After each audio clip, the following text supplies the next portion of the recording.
Bueno, volvemos pues al libro de los Salmos. Estamos en nuestro viaje a través de la Biblia, estamos viendo en forma general, libro por libro por libro y aprendiendo qué es el tema, ¿verdad?, de cada libro de la Biblia, porque pues para nosotros la Biblia es el libro central de nuestras creencias, porque es la palabra de Dios y es ahí lo único que nosotros debemos de seguir como la palabra final, la autoridad final. No hay otra autoridad final que la Biblia, su palabra, y por lo tanto, ¿verdad?, debemos de creerla de esa manera. ¿Okay? También antes de que se me olvide, los que se van a bautizar en la próxima semana, quiero que se queden al final del culto para una orientación, ¿verdad? Los que se van a bautizar, que están aquí. Y les decía que en los salmos nosotros vemos cómo los diferentes escritores, porque sabemos, ya vimos en las primeras introducciones, los primeros estudios, mensajes de los salmos, que hay diferentes autores que escribieron los salmos y vemos que las experiencias que ellos tuvieron en la vida, pues las expresan a través de los salmos de una manera natural. Por eso es que en los salmos nosotros vemos que los salmistas, los escritores, miran hacia atrás, hacia la historia, como nosotros también lo podemos hacer en nuestra vida, ¿verdad? Que lo hacemos seguido, vemos sobre las cosas que nos acontecieron, tal vez en la niñez, en la juventud, en un trabajo, etcétera, etcétera. Miramos hacia atrás y claro, ¿verdad?, que sabemos que mirar hacia atrás siempre debe de ser para aprender del pasado, para aprender de los errores del pasado. Por eso es que debemos nada más mirar para atrás. Muchas personas miran para atrás únicamente para deprimirse, para seguir reviviendo los acontecimientos traumáticos que tuvieron tal vez en el pasado, los continúan reviviendo y permitiendo que aquello siga castigándolos, aquello siga afectándolos. Y entonces el ver hacia atrás, hacia la historia, no tiene que tener ese propósito, porque va a ser destructivo. El ver hacia atrás, hacia la historia, tiene que ser siempre positivo, para bien, para aprender y no volver a cometer los mismos errores del pasado. Y por eso es que vemos aquí los escritores de los Salmos que hacen eso. Ellos ven hacia atrás para aprender y para enseñarnos a nosotros. Acuérdense que todo lo que está escrito en la Biblia, dice la Escritura, que es para nuestro beneficio, que Dios lo escribió para nuestro beneficio. También vemos, ¿verdad?, aquí en los Salmos que Dios mira, que los salmistas, ellos miran hacia arriba, o sea que van a Dios en oración. Es por eso que el libro de los Salmos se le conoce como el libro de adoración, porque aquí tenemos cantos, tenemos oraciones, y era algo, ¿verdad?, que los escritores de los Salmos, al ver las circunstancias de la vida presente, al ver el pasado, entonces ellos llevaban aquello hacia Dios, porque aquello puede traernos una carga, como hemos estado viendo, que podían ver que el pueblo de Israel estaba cayendo en la idolatría, se estaba hundiendo más y más, y al ver hacia atrás, hacia la historia, decían, lo único que ha pasado en el pasado, cuando hemos caído en la idolatría, es que viene el juicio de Dios, viene la disciplina de Dios sobre nosotros. Y necesitamos arrepentirnos, necesitamos verdaderamente enfocarnos únicamente en el Dios verdadero y hacer a un lado los dioses ajenos. Y que es algo que nosotros también tenemos que hacer, ¿verdad? Porque ídolos, todavía tenemos ídolos, y como hemos visto bíblicamente, el ídolo más poderoso que nosotros tenemos somos nosotros mismos, nuestro ego, nuestro egoísmo, en el que creemos que todo gira alrededor mío y que todo está cerca de mí. Eso es una autoadoración.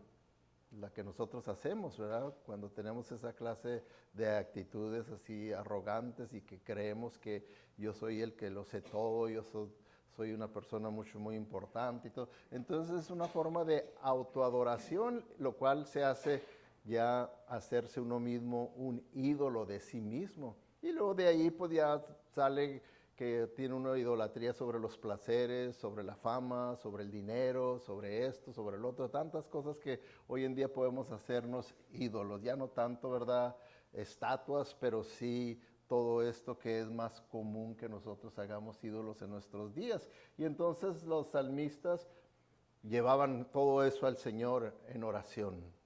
En oración, ya sea, vemos que son oraciones ya sea de agradecimiento o de confesión, de arrepentimiento, pero lo llevaban. Vemos también que los salmos miran alrededor a los problemas. También ven ellos lo que está pasando alrededor de ellos. Y verdad que nosotros también vemos a nuestro alrededor, vemos lo que está pasando con nuestra sociedad, lo que está pasando con nuestra nación, lo que está pasando en el mundo. También nosotros vemos hacia el alrededor, vemos los problemas. Pero algo que es bien clave y bien importante en los salmos que nosotros debemos de aprender, que antes que nada, los escritores de los salmos miran por fe al Señor. ¿Okay? Ellos no se quedaban clavados viendo nada más las cosas buenas o las cosas malas del pasado, no se quedaban nada más ellos orando sin confiar, sin tener fe en el Señor, no nomás se asustaban por los problemas que había en el presente, sino que siempre tenían fe en el Señor y decían, sí, aunque esto se vea oscuro, aunque esto se vea en tinieblas, mi fe, nuestra fe está puesta en el Señor. Y es algo que nosotros tenemos que aprender de los salmos, ¿verdad? Que son salmos de fe, que promueven la fe. Por eso es que les digo que por mucho tiempo fueron usados como guías devocionales, para tener devocional, para estar constantemente la persona, estar uno creciendo en la fe, estar motivándonos a confiar y a creer en el Señor a pesar de todo lo que uno encuentra ahí en los salmos, de las circunstancias de la vida, buenas y malas, que podamos ir más allá de las circunstancias, porque ese es muchas veces el problema que nosotros tenemos, que estamos enfocados nada más en las circunstancias, y las circunstancias por lo general pueden ser más poderosas que nosotros, que no podamos nosotros verdaderamente manejar correctamente esas circunstancias.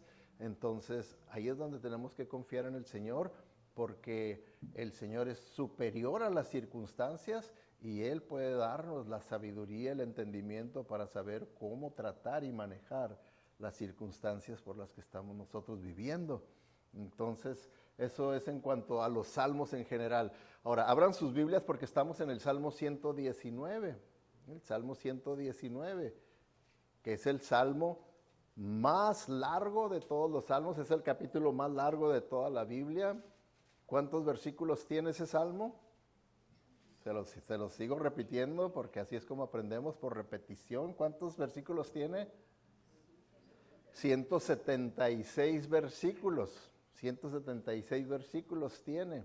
¿Sí? Es el más largo de todos. Y cada versículo hace mención, o es el tema central, la palabra de Dios, la palabra de Dios, la palabra de Dios. Y la semana pasada les enseñé los diferentes sinónimos que usa para hacer mención de la palabra de Dios. ¿Sí? Son 8 sinónimos diferentes que usa para estar mencionando la palabra de Dios. Fíjense qué curioso, usa 8 sinónimos para la palabra de Dios, y están divididos los 176 versículos en grupos de 8, ¿verdad? 8 versículos, 8 versículos, 8 versículos, 8 versículos, y hacen 22 grupos. Y cada grupo comienza con la letra del alfabeto hebreo, y en orden va. Los primeros 8 con la primera letra del alfabeto hebreo, y así se va hasta completar los 22 grupos que representan el total de las 22 letras del alfabeto griego. Ahora, fíjense, déjenme les doy esta información que es interesante. El 8 en hebreo significa literalmente abundancia, significa más que suficiente.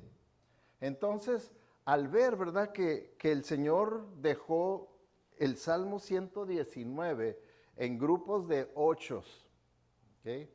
Y todos los versículos hacen mención a la palabra de Dios como central, ¿okay? Y al mencionar la palabra de Dios, usando 8 diferentes sinónimos, podemos decir que el mensaje de Dios para nosotros es que la palabra de Dios es suficiente. Es más que suficiente para nuestra vida si la obedecemos. Y entonces el resultado va a ser que vamos a tener una vida de piedad. ¿Qué significa la palabra piedad? Es que vamos a tener una vida de espiritualidad, que es contrario a una vida de religiosidad. Es diferente. Es por eso que siempre vimos en el Nuevo Testamento Jesucristo representando una vida sincera, verdadera, espiritual, y los líderes espirituales, fariseos, saduceos, los escribas, los sacerdotes, los ancianos, todos ellos enemigos de Jesucristo. ¿Por qué? Porque eran los religiosos, nada más. Eran religiosos.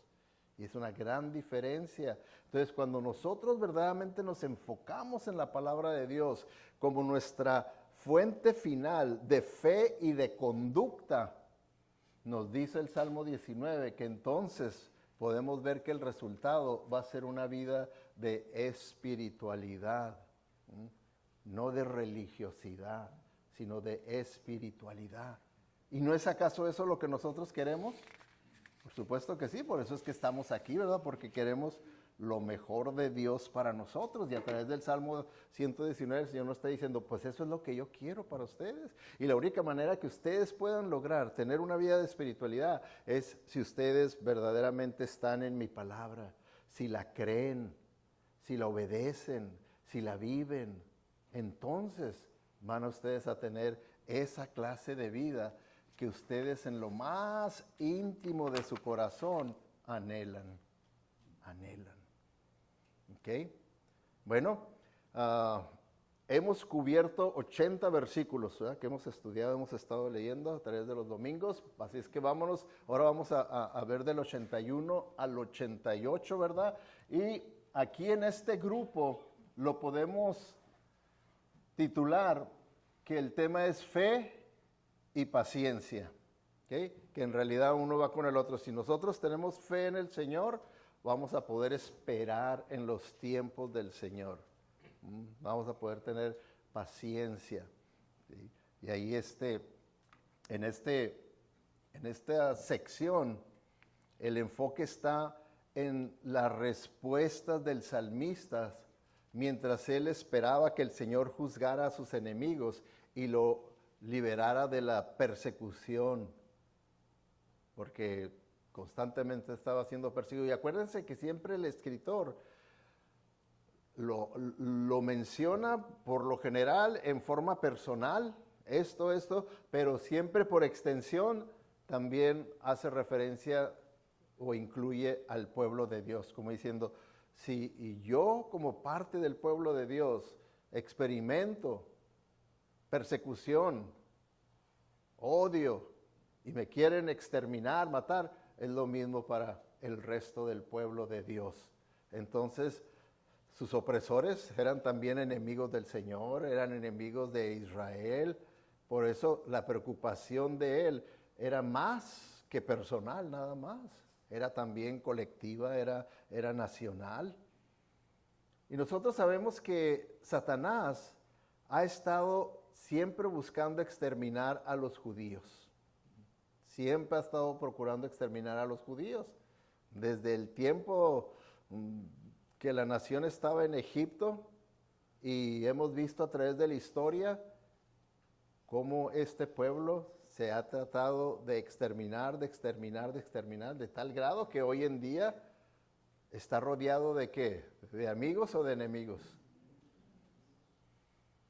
Por eso cuando una persona que me decía, qué malos los judíos, miren lo que están haciendo con los palestinos y que esto y que lo otro, ellos que tienen mucho más poder y es, le digo, nomás ponte a pensar, ¿qué harías tú? ¿Cómo te comportarías tú ahí en tu casa? Si tú supieras que todos tus vecinos alrededor tienen como meta para su vida exterminarte y matarte a ti y a tus hijos. ¿Verdad que ya cuando uno ve el otro lado de la moneda, pues tiene uno que entender el por qué, cómo se tiene que actuar, cómo se tienen que defender, cómo tienen que estar siempre listos? Porque eso está dentro de la constitución de los otros pueblos, que ellos viven y existen con el propósito de exterminar a los judíos. ¿No creen ustedes que sea del diablo eso? Claro, y es que siempre ha querido, el diablo quiso siempre evitar que naciera el Mesías, que de ahí habría de venir el Mesías, el Salvador del mundo. Entonces, vemos, ¿verdad?, que eso ha estado constantemente. Entonces, por eso que la Biblia también en el Nuevo Testamento, el mismo Señor Jesucristo nos dice a nosotros los creyentes, dice, ahora ustedes tienen también que entender que también este mundo no los va a querer a ustedes, los va a ver mal, los va a rechazar, los va a criticar, va a haber hasta persecución, como ha habido persecución del verdadero cristianismo a través de la historia del cristianismo. Entonces nosotros como cristianos tenemos que ver la vida cristiana como un campo de batalla, no como un parque de recreación, sino un campo de batalla.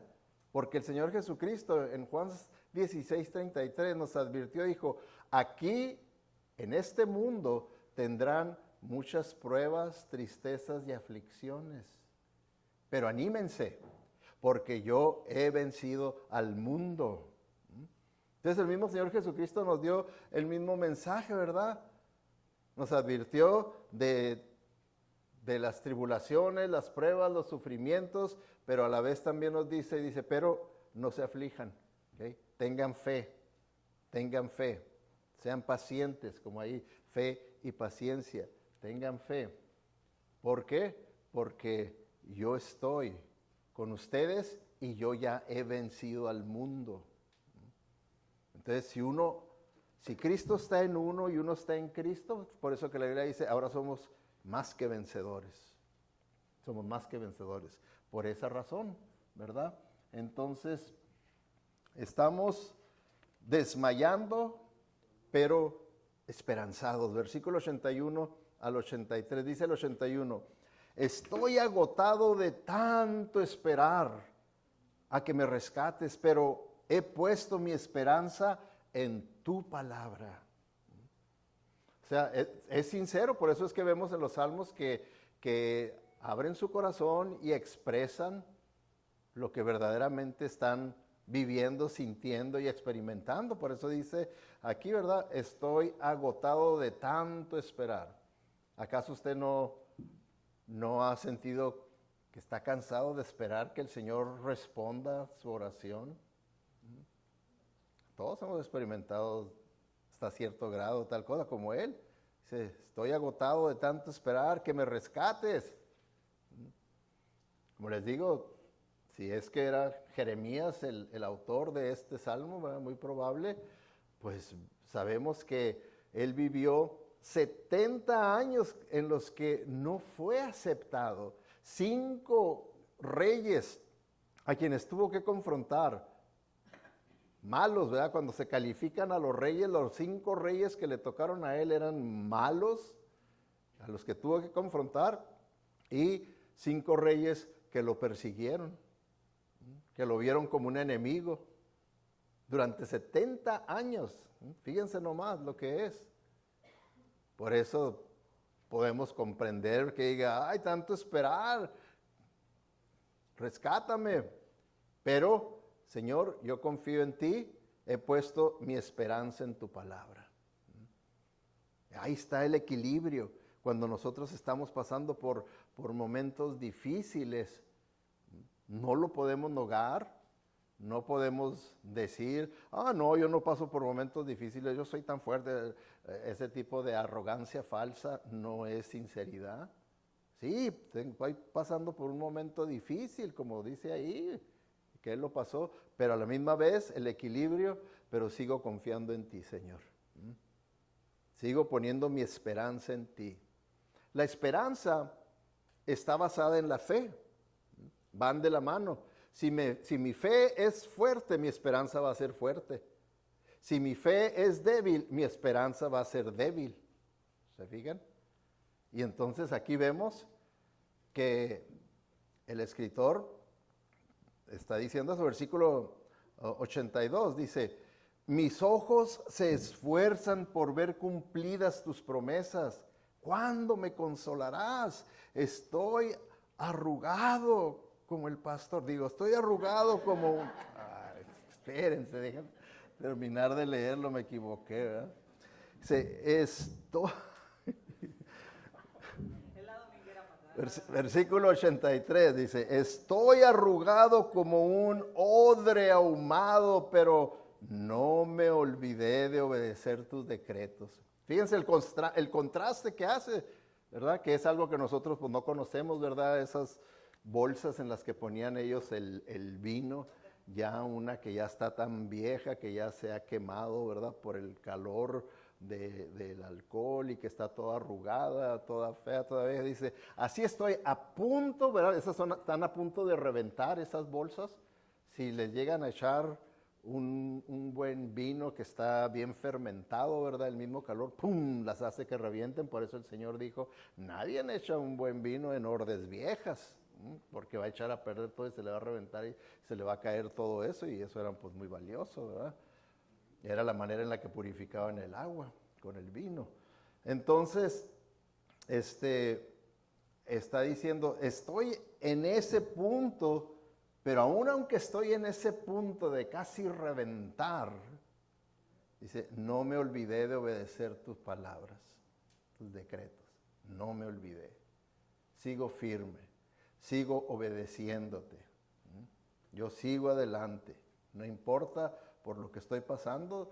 Te soy sincero, Señor, yo me siento como que estoy a punto de explotar, de reventar, pero no me olvido de obedecer tus decretos. Entonces sí, puede uno estar así, ¿verdad? Desmayando, pero esperanzado, siempre esperanzado en el Señor. El siguiente grupo de 8 versículos del 84, de aquí del 84 al 85, es cuestionando, pero esperando. Que puede uno estar haciendo preguntas al Señor, pero a la misma vez no pierdo la paciencia. No pierdo la paciencia en el Señor. Dice el versículo 84, ¿hasta cuándo tendré que esperar? Todos hemos tenido esa pregunta, Señor, ¿hasta cuándo? ¿Hasta cuándo? Y pues quisiéramos que el Señor nos dijera, mira, apunta la fecha, aquí está la fecha. Pero sabemos que el Señor no opera de esa manera, de que nos diga una fecha. Dice, ¿cuándo castigarás a los que me persiguen? Estos arrogantes que odian tus enseñanzas cavaron hoyos profundos para atraparme. Fíjense que es algo, ¿verdad?, revelador, que tenemos nosotros que entender, ¿verdad? Por eso, ¿verdad?, es bueno que nosotros estemos en la palabra de Dios, porque la palabra de Dios es la que nos puede dar discernimiento. El discernimiento es la capacidad de que nosotros podamos ver claramente entre lo bueno y lo malo, lo que es correcto, lo que no es correcto, lo que me conviene, lo que no conviene, ¿verdad? Lo que es de Dios, lo que no es de Dios. El discernimiento me permite juzgar claramente. Entonces, vemos, ¿verdad?, que tenemos enemigos, hermanos. Por eso es que la Biblia del Señor Jesucristo nos advirtió de todas las pruebas, adversidades, tentaciones que tendríamos aquí. Y el enemigo espiritual, dice ahí, ¿verdad? Tenemos que aprender, está constantemente haciendo trampas para que caigamos. Está cavando hoyos, que dice, va a pasar por aquí y aquí yo quiero que caiga. Es lo que le llamamos tentaciones. Tentaciones. No son por casualidad, ¿verdad? Sino que están planeadas por nuestros enemigos espirituales. Entonces, si nosotros tenemos discernimiento, cuando vemos una situación en la que se ve todo muy fácil para pecar y nadie se va a dar cuenta, nadie va a saber, es porque estoy por caer en un hoyo que me prepararon para que cayera. Estoy por caer en un hoyo que mi enemigo preparó para que yo cayera. Porque él sabe que una caída de esas puede traer efectos destructivos y desastrosos en la vida de un creyente. Con una caída que pueda tener uno de esas. Yo lo he visto, ¿verdad? Con ministros. Una caída y se viene abajo todo un ministerio. Se viene abajo. Entonces, lo mismo pasa con familias, con matrimonios. Entonces, tiene uno que tener ese discernimiento para luego decir, no, es lo que dice ahí los salmos, ya me cavaron un hoyo y aquí quieren que yo caiga. No, yo no lo voy a hacer. Porque cuando nosotros actuamos de una manera bíblica, o sea que decimos, Señor me dio discernimiento de su palabra, porque el discernimiento está basado en la palabra de Dios.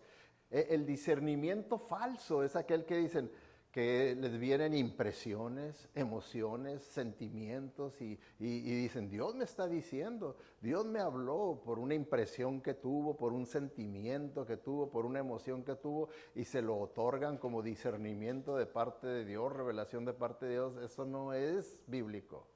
Eso no es de Dios, por muy fuerte, claro, los sentimientos y emociones son muy fuertes, por muy fuerte que lo siente y ese mismo poder que siente lo convence de que no, esto tiene que ser de Dios, no, tiene que ser de la palabra de Dios. El discernimiento tiene que estar basado en la palabra de Dios, porque es discernimiento del Espíritu Santo y el Espíritu Santo va a usar su palabra nada más, únicamente. Entonces, tenemos nosotros que ver que nos están cavando hoyos para caer. Pero cuando nosotros actuamos bíblicamente, fíjense, como en el Salmo 9:15, lo que dice, las naciones han caído en el hoyo que cavaron para nosotros. O sea que el Señor cambia las cosas. Cuando nosotros respondemos correctamente a las trampas del enemigo, el enemigo es el que sale perdiendo si yo respondo bíblicamente. Si yo no respondo bíblicamente, yo soy el que voy a perder. Yo soy el que voy a caer en el hoyo. Y por eso pone figurativamente, usa la palabra hoyo, porque verdad que es algo feo caer en un hoyo que no pueda uno ni siquiera salir. ¿Okay? Entonces, cuestionando pero esperando. Y la siguiente es confiando y obedeciendo. Versículo 86 al 88. Dice versículo 86. Todos tus mandatos son confiables. Protégeme de aquellos que me persiguen sin causa. Casi acaban conmigo, pero me negué a abandonar tus mandamientos. En tu amor inagotable, perdona mi vida. Entonces podré continuar obedeciendo tus leyes.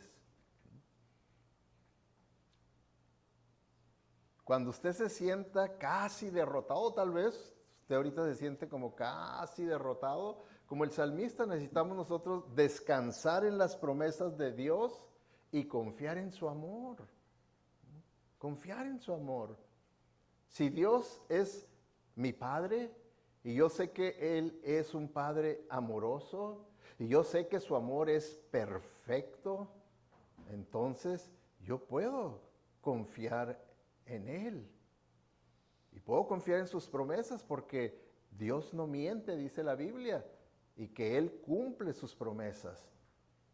Ahora, algo que nosotros siempre tenemos que tener en mente, hermanos, cuando el Padre, ¿verdad?, que nos ama tanto, Él permite que sus hijos entren en el horno de la aflicción, porque allá el apóstol Pedro así es como lo ilustra, cuando Dios permite que pasemos por grandes pruebas, tentaciones, tribulaciones, es como pasar por un horno de fuego. Dice, entonces, cuando Dios permite que entremos en ese horno de la aflicción, de la tribulación, de la tentación, siempre nosotros debemos de creer que Él mantiene su ojo en el reloj y su mano en el termostato.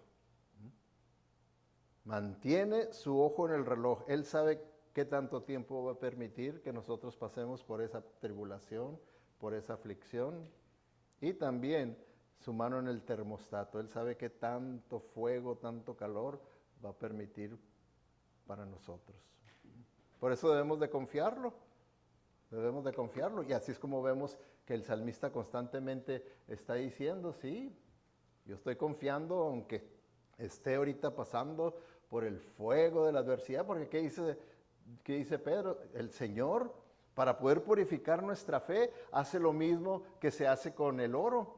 El oro, pues, se encuentra oro y pues son rocas que tienen toda clase de minerales, entonces se meten al fuego para derretir todos esos metales y entonces al derretirse, ahí ya se puede ver y separar el oro de metales que no son valiosos.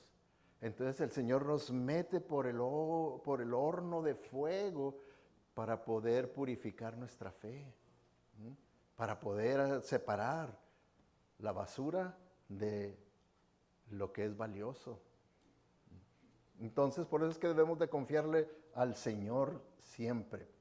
Ahora, lo bueno y lo malo que no cambia. Aquí ya pasamos a otra letra del alfabeto hebreo, ¿verdad? Aquí ya es Lamed en hebreo. Lamed, la letra número 12 del alfabeto hebreo. ¿Okay? Y estos 8 versículos, esta sección lo podemos titular, que el tema es lo bueno y lo malo que no cambian. Porque hay cosas que no cambian, hermanos. Hay cosas que no cambian. ¿Qué es lo bueno que no cambia? Bueno, su palabra, que y eso es lo que es el tema de todos estos, de todo este capítulo. Su palabra no cambia, su palabra es firme, su palabra es confiable, no cambia, ¿ok? Pero también hay malo que no cambia. ¿Qué es lo malo que no cambia? Pues la maldad. La maldad nunca cambia. Díganme ustedes si Satanás cambia. ¿Hay algún día que Satanás sea bueno?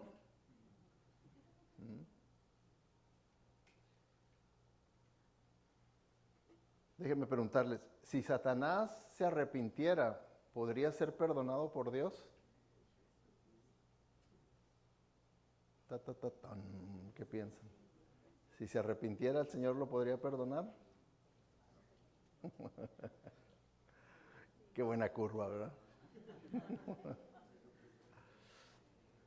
Ahora, no es lo que yo piense ni lo que ustedes piensen, es lo que dice la Biblia, lo que es importante, ¿verdad?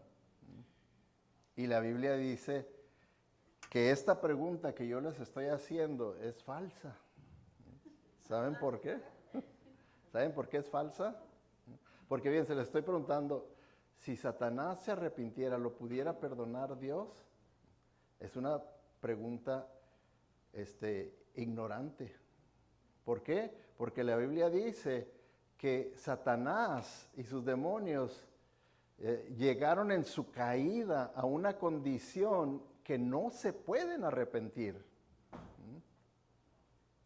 Ellos están en una situación irreversible. Irreversible. ¿Por qué? Por la magnitud de su pecado. Ellos pecaron ante toda la luz divina de Dios. Pecaron aún en la presencia de la gloria de Dios. Pecaron bajo el conocimiento pleno de la santidad y la grandeza de Dios y de todas sus virtudes. Pecaron no como Adán y Eva pecó, no como usted y yo pecamos. Porque la misma Biblia dice que nosotros necesitamos en capacidad para ver un pedacito de la gloria de Dios porque caeríamos muertos, pero ellos estaban en la gloria de Dios. Pecaron en la luz 100%. Ellos podían ver claramente, por eso su caída de ellos es irreversible. Por eso es que les digo que la Biblia dice, hay cosas que ya no van a cambiar.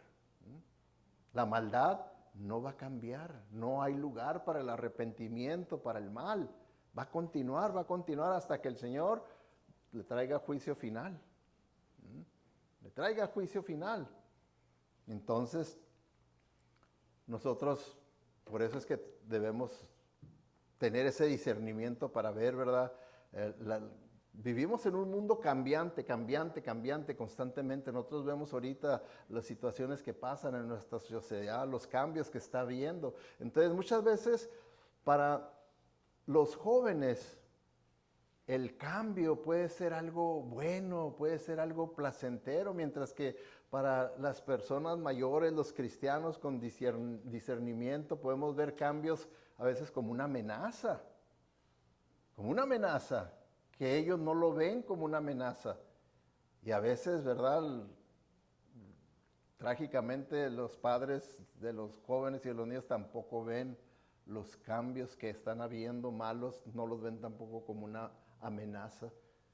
Los empiezan a aceptar como normal. Y entonces, ¿qué es lo que dice la Biblia? Es que se están amoldando a este mundo. Están dejando que las cosas de este mundo los amolde.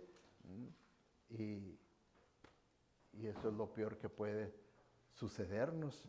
Entonces, nosotros vemos, por ejemplo, hermanos, Satanás, como les decía, él es mentiroso, él pone trampas, nos engaña, y entonces ha hecho creer en nuestros días que asuntos importantes, cambios importantes que están sucediendo y que uno los ve como una amenaza, que las personas lo quieran callar y digan, hey, eso es política.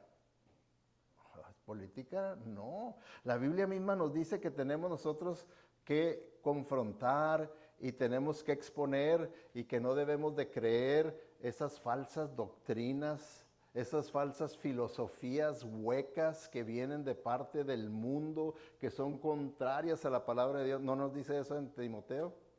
Que tengamos mucho cuidado con esas filosofías huecas. Bueno, pues eso es lo que están introduciendo en las escuelas para nuestros hijos. Esos son todo eso de la justicia social, social justice, la teoría crítica de la raza. Todo eso son filosofías huecas que van a producir un efecto en la mente y en el comportamiento de las personas, que ya lo han hecho en otros países para de ahí crear una nueva sociedad socialista comunista.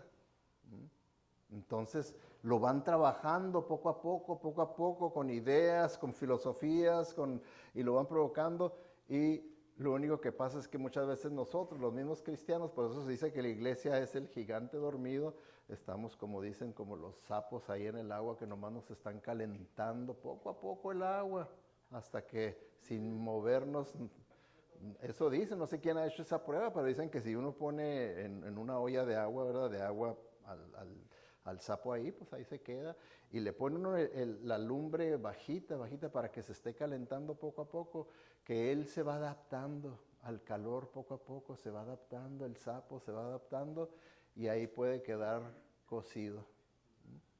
Y que así nos está cociendo Satanás como sapos, ¿verdad? Poco a poco, adaptándonos a todo lo que está sucediendo, los cambios negativos que están sucediendo, y nosotros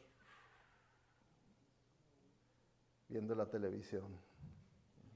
Entonces todo eso que estamos viendo, esos cambios, ¿cómo es que ahora sea, cuando uno ya ve la lista de cosas que les están enseñando a nuestros hijos, ¿verdad? Que educación sexual progresiva y que justicia social y que Black Lives Matter y que la teoría crítica de la raza y que los diferentes géneros que hay, porque pues ya ahorita ya no son nomás 2 géneros, ¿verdad? Como nosotros creímos y les enseñamos, ahorita ya llevan 12 géneros, pero esos 12 géneros tiene subgéneros y ya ahorita ya llevan más de 115, algo así.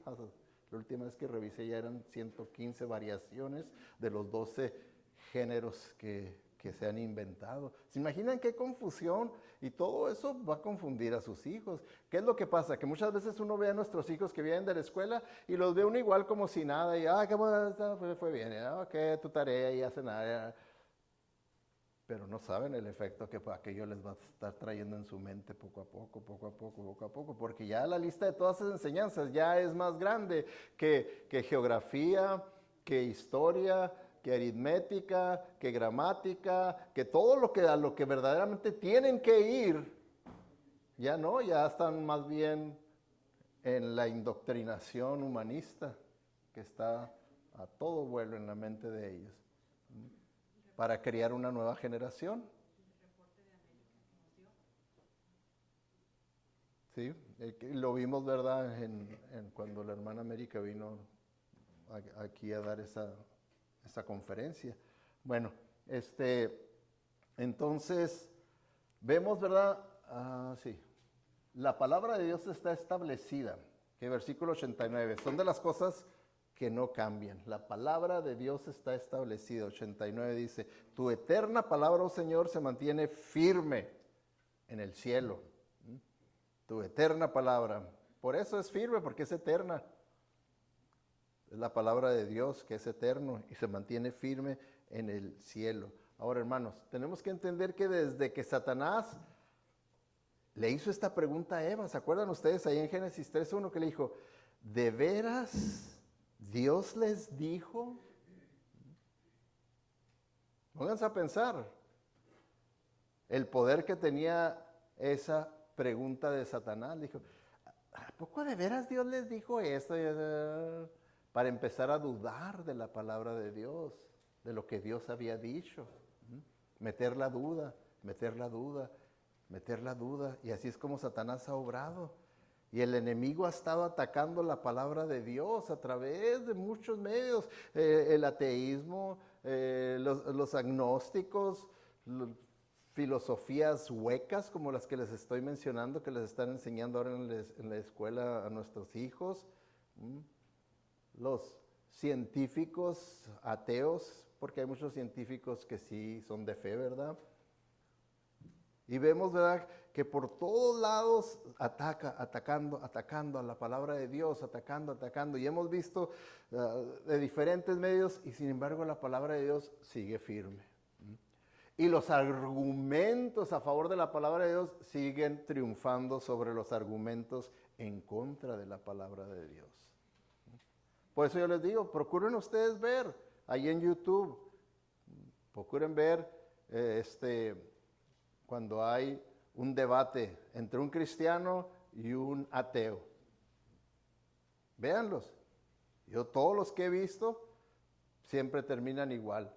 Todo el público que está ahí presente al final deciden cuál fue el que les convenció más sus argumentos.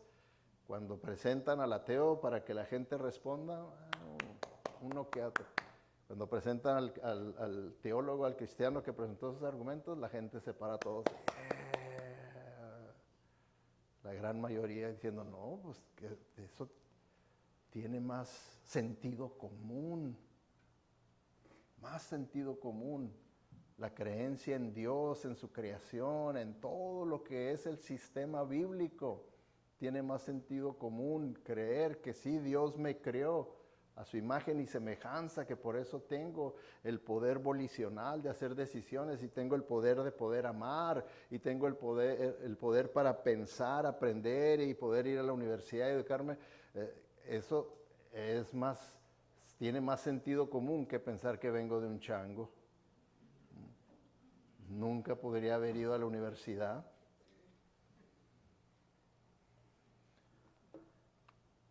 Entonces, vemos, ¿verdad?, que la palabra de Dios está establecida. Claramente ahí nos dice, por lo tanto, hermanos, nosotros debemos de construir nuestras vidas sobre la palabra de Dios. Y así, ¿verdad?, vamos a poder confrontar y resistir todos los cambios malvados que se están produciendo en esta vida, pero con la palabra de Dios. ¿Por qué? Porque la palabra de Dios es la que nos va a dar el discernimiento, el poder para percibir, distinguir y juzgar entre lo que es bueno y lo que es malo. Nada más. Y luego, ahí al principio del versículo 90 nos dice, ¿verdad?, de que Dios es fiel, algo que nunca va a cambiar. Dios siempre ha sido fiel y siempre será fiel. Dice el versículo 90, tu fidelidad se extiende a generación en generación. De generación en generación se extiende la fidelidad de Dios. Que eso es bien importante, porque ¿fue Dios fiel a Abraham? Las promesas que le hizo a Abraham se las cumplió. Entonces fue fiel con Abraham. Y luego, la siguiente generación, ¿quién es? Isaac. Dios fue fiel con la siguiente generación, con Isaac. Y luego Jacob. Dios fue fiel con la siguiente generación. Y así, si vemos, por eso en el Evangelio de Mateo, ¿verdad?, encontramos todo el árbol genealógico de Jesucristo, ¿verdad? Lo presenta desde el Antiguo Testamento. ¿Y para qué? Para hacer ver la fidelidad de Dios, de cumplir su promesa, de que el Mesías habría de venir de aquí. Y si miren, pasaron todos estos y cumplió su promesa. Podemos nosotros ver que Dios es fiel. Dios es fiel. ¿Okay? Y hermanos, cuando aquí la Biblia nos habla de generación en generación, nosotros tenemos que tomar responsabilidad por la herencia que le vamos a dejar a la próxima generación. Y no estoy hablando de dinero, no estoy hablando de dinero. Estoy hablando de una herencia como la que dejó Abraham, a Jacob, a Isaac, que eran herencia espiritual.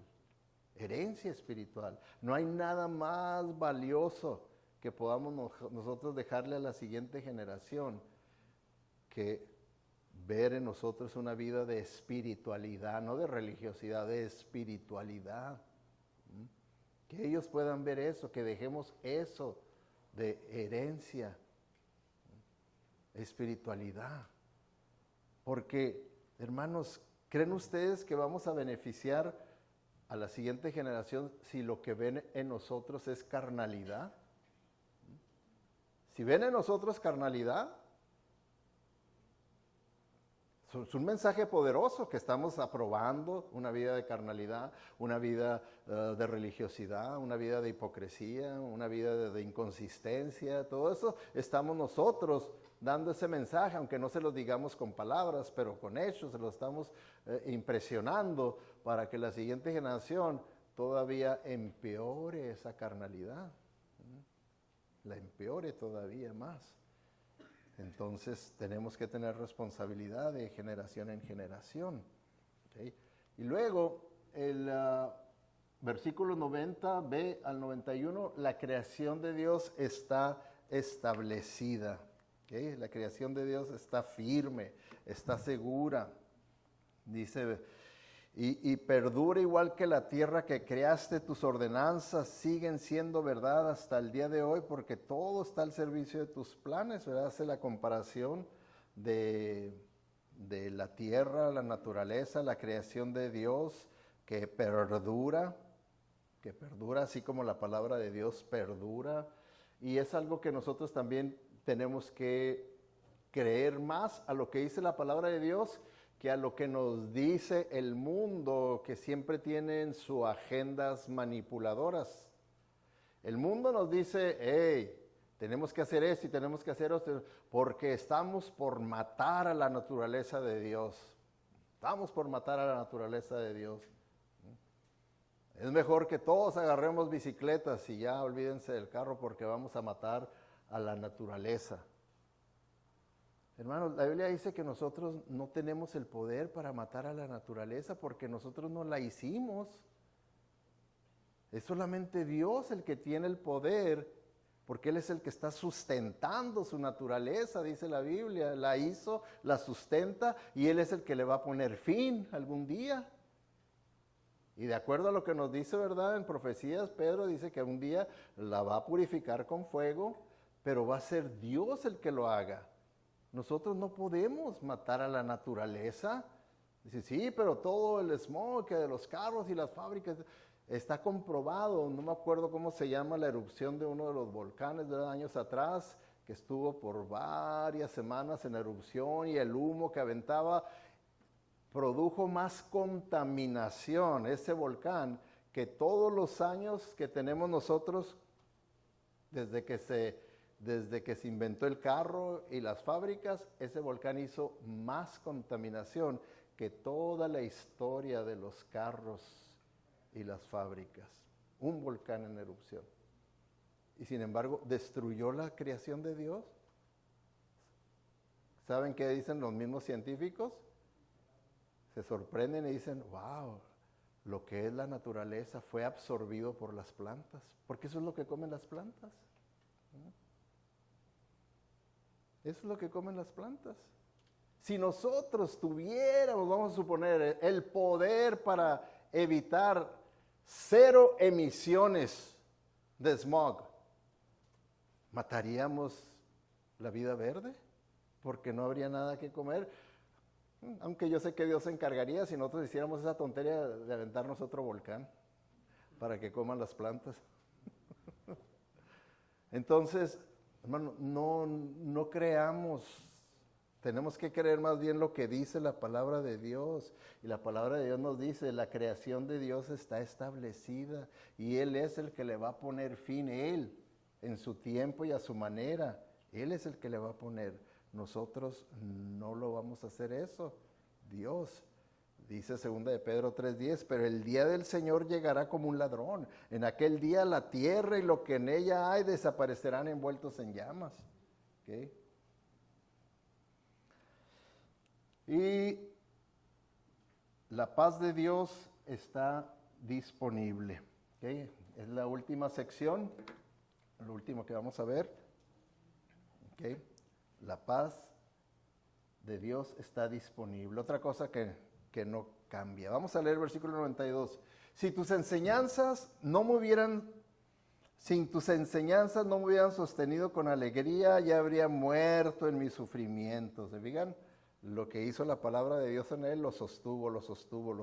Versículo 93. Jamás olvidaré tus mandamientos, pues por medio de ellos me diste vida.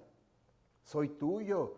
Rescátame, porque me he esforzado mucho en obedecer tus mandamientos. Aunque los malvados se esconden por el camino para matarme, con calma mantendré mi mente puesta en tus leyes. Aún la perfección tiene sus límites, pero tus mandatos no tienen límites. Hermano, el verdadero creyente acude a la Biblia no para escapar de la realidad de la vida, como a veces nos dicen, ¿verdad? Que no, que escapamos de la realidad de la vida, no, sino que vamos a la palabra de Dios para fortalecernos y para poder afrontar la vida con todo lo que tiene y que envuelve bueno y malo esta vida, para poder afrontar todo en la vida y para poder servir a Dios con eficacia. Por eso es que vamos a su palabra de Él, para eso. Es posible, y cada vez parece se pone más y más difícil, que nosotros podamos deleitarnos en lo que está sucediendo en el mundo, pero podemos deleitarnos en lo que Dios dice en su palabra. Ahí sí nos podemos nosotros deleitar en ver lo que Dios nos promete que hará. La palabra de Dios nos prepara para enfrentar los cambios de la vida y las crisis que vienen. Por eso, ¿verdad? En estas 2 secciones que vimos, en la 11 y la 12, vemos la 11, fe y paciencia. Y en esta otra vemos que se combinan y dicen fe y paciencia. Tengan fe y paciencia. ¿Por qué? Porque Dios es fiel y Él no cambia. Por eso podemos tener nosotros fe y paciencia. Porque Dios es fiel y Él no cambia. Podemos estar seguros que lo que Él dice que hace y que va a hacer, se va a cumplir. Oremos. Padre Celestial, estamos agradecidos, Señor, por toda esta riqueza espiritual que tú nos has dejado en tu palabra. Señor, queremos verdaderamente creerla, porque viene de ti, Señor, no es invención del hombre, sino que es tu revelación para el hombre. Señor, ayúdanos a que siempre podamos preferirte a ti que conformarnos con una religiosidad que no tiene ningún poder para transformar vidas, para cambiar ni para salvar nuestra alma. Gracias pues, Señor, te damos y que verdaderamente podamos confiar en ti, Padre, para salvación y para confrontar esta vida, Señor. Gracias te damos por Cristo Jesús, que sabemos que es únicamente por la fe en Él que nosotros podemos tener todas estas bendiciones y estas riquezas espirituales por tu gracia. Y es en su nombre que te lo pedimos todo y para su honra y su gloria únicamente. Amén.